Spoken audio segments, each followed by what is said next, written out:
Fox Reports, Sunday, May 30th, 2010. I'm Juliet Huddy. Have a great night.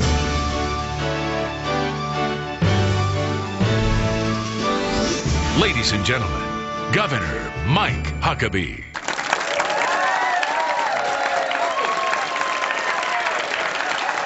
Hello, everybody, and welcome. What a great crowd we've got here tonight, and welcome to the Huckabee Show from the Fox News studios in New York City. On this Memorial Day weekend, as we honor those who paid for our freedom with their lives, we've got some servicemen and women in our audience, and we want to say thank you for all that they've done. I'd like to ask some of them to stand up and let us thank you. Those of you from our services, would you stand and let us just say thank you for the service to our country.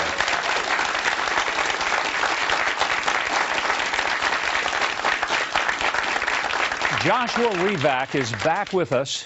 You may remember him. He's the former soldier who honors those who served and who died for our country. And the family that he helped reunite is with us as well. Also, outside our studios, there are 9 race cars covered with the names of fallen troops. It is a very special way to honor our war heroes, and we're going to meet the man behind those wheels later in the show. Plus, soldiers in uniform fought the Nazis in World War II, but there are some others who stood up to Hitler's evil empire, never put on a uniform, like Lutheran pastor Dietrich Bonhoeffer. You're going to hear about his amazing, powerful, and challenging story tonight. And as promised, the boys from the chart-topping country group Lone Star are here to perform one of their patriotic hits that they dedicate to our military. All of that on tonight's show on this Memorial Day weekend, and we're glad that you have joined here with us tonight.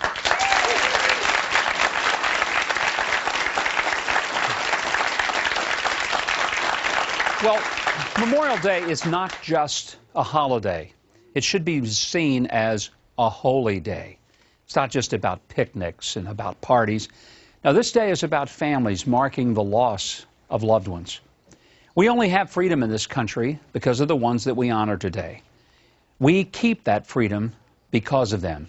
Everything that we hold dear, I mean everything, freedom of press, freedom of speech, the right to own property, the right to bear arms, the freedom to worship, every bit of that is due because people are willing to put on the uniform of this country, serve under its flag, and take our place on the battlefield to keep us free. We've heard a lot about spreading the wealth around. I'm a little tired of hearing about spreading the wealth around. I've got some different ideas. Maybe we ought to be spreading the responsibility around. You know who really bears most of it? Our soldiers, sailors, Marines, airmen, Coast Guardsmen. They're the ones who do the most. And sometimes, it's sad, we give them the least. Before we start talking about entitlements for every kind of person in America, I'll tell you who deserves the entitlement most. And it's not an entitlement, it's something that they've earned by standing in our place. It's every veteran in this country who has been willing to be there for us when it really mattered. And if we have to take down every single monument in all of Washington, D.C., sell off the pieces of it for souvenirs in order to make sure that we keep our promises to our veterans, then that's what we ought to do.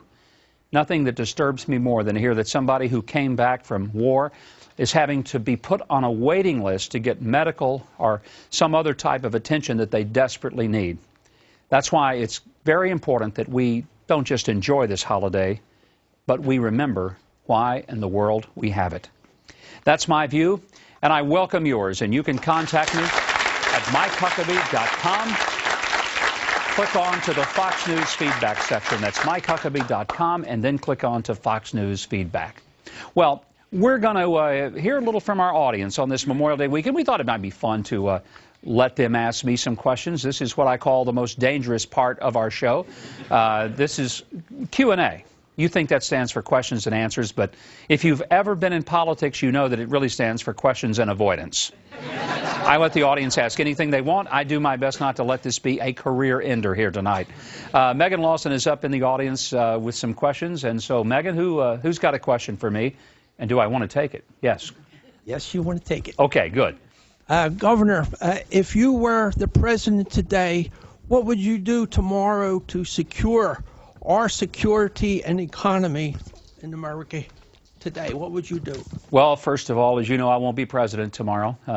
Didn't work out for me. I did try, you know, but ended up with this really cool talk show on Fox, so all things are fine. But seriously, if I were in a position to make some serious changes, the first thing I do is put a moratorium on spending in this country, and I'd say that we're going to put an absolute lid on federal spending. That would include a cessation of spending in foreign countries right now till we get our own house in order. We would also ask Congress and everybody in the federal government administration to take, at minimum, a 10% pay cut. While many Americans across the country are having to take pay cuts and lose their jobs, it wouldn't save the federal budget, but it's an important symbolic step. I try to get the fair tax passed so that we would quit penalizing the productivity of working Americans, bring manufacturing back, and would also try to make sure that on a security level, we secured our borders. We can't do anything until we do that. And I would repair the relationships with our true friends like Israel and quit treating them like they're not our friends. Okay, next question. Governor Huckabee, I'd like to know what books you're reading right now and why. Well, one of the authors on this show today is Eric Metaxas. He has written an incredible book on Dietrich Bonhoeffer, and that is a book I'm currently reading. And I love Dietrich Bonhoeffer. I read a book that he wrote called The Cost of Discipleship when I was a college student. Had a dramatic impact upon my life. This is a biography of Bonhoeffer, the most extensive one I've ever seen, and it is a powerful reminder of courage in the face of evil. Yes? My husband admires you and watches your show. You must be married to a wonderful man. I am. Yes. He is also a musician in our band, and he would love it if you would allow me to bring him back and play with the Little Rockers. Oh, you're getting a gig for him. Huh? Yes. What does he play? What musical instrument? He plays guitar. Lead, rhythm? Bass, classical, electric. Bass? Yeah, he plays bass too. Excuse me, we have a bass player? He can take your place. I know. Hello? He can play along with you. Oh, okay. I was going to say, if you're trying to get him to replace me, you're really barking up the wrong tree here. I'll keep it in mind. What he needs to do is get a job at the Fox News channel because, you know, our musicians are guys who work here, setting up the lights and running cameras and all that sort of stuff. So can he run a camera? He probably could. Okay. I could show him how. Tell him to get an application with HR at Fox. Okay. Thank you very much. One final question. Where is it? Yes, sir. Governor, this is a two-part question. Oh, two parts, huh? First part is, who has been your biggest influence politically, and who has been your biggest influence musically? Politically, it is the first boss that I ever had, a gentleman by the name of Haskell Jones, who was the manager of the Hope, Arkansas radio station that I went to work for at the age of 14. He was the first real Republican that I ever knew in my life, because there weren't any in my hometown. Not kidding, there really weren't. And he was a patriot. He believed in community service. He loved his country. He absolutely believed in personal responsibility and individual liberty. And he instilled in me a great love for what made America great. And as far as musicians, I mean, I've got so many people that I think are just great influences, but I have to go back to Paul McCartney and the Beatles, because that's what piqued my interest in music as a child and made me want to play. And so there are dozens and dozens. Mel Shaker from Grand Funk Railroad and a lot of other different people that have been influences. He was a great bass player, and you know, Peter Cetera from Chicago. But Paul McCartney and the Beatles, I would say that's probably the single greatest influence. So there we go. Thank you very much. Good questions. Thank you, audience. We may even let you do it again sometime. Coming up, we're going to be talking with Josh Revak, a powerful story that will just be riveting as you hear what happened when Josh was here before, and we'll bring some of those people on to tell that very powerful story. That's next. We'll be right back.